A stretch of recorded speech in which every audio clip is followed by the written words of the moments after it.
The NASA Gold mission launched Thursday from French Guiana, dubbed the Gold Mission for global-scale observations of the limb and disk. It is the first NASA science mission to fly an instrument on a commercial communications satellite.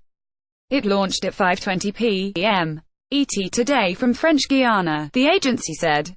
The near-space environment is important because it's home to technology that is key to human communication, such as satellites that provide information for GPS systems and radio signals that help guide ships and airplanes.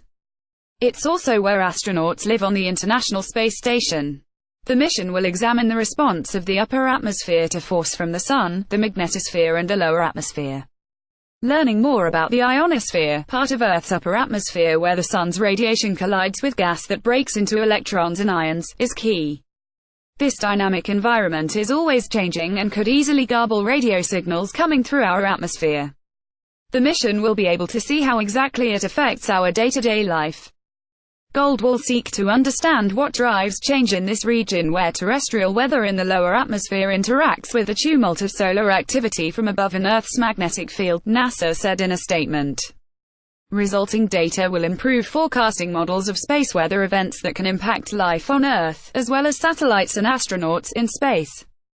Any research gained by this mission, led by the University of Central Florida, will help protect assets in the near-space zone, which extends several hundred miles from Earth's surface, NASA said.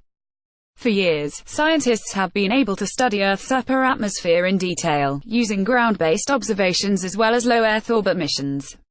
But they were missing the bigger picture. The GOLD mission, situated in geostationary orbit over the Western Hemisphere, will take a global scan of the ionosphere and upper atmosphere every half hour, allowing scientists to get a complete look at the temperature and weather of that region, which they've never had before. This continued observation has the capability to last for years.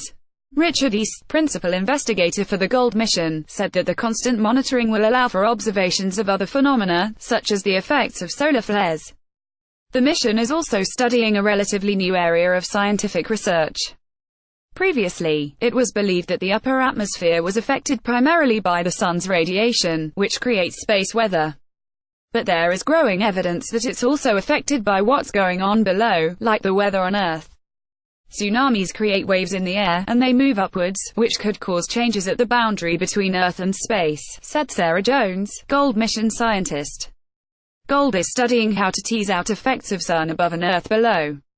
GOLD will work directly in concert with another mission launching this year, ICON, the Ionospheric Connection Explorer. GOLD will capture the global perspective from 22,000 miles above Earth's surface, while ICON will capture a closer view from within the upper atmosphere itself, 350 miles above Earth. ICON can also directly measure particles and how they move. This combined global and fine-scale view will provide scientists with unique perspectives and a more complete picture of our interface to space.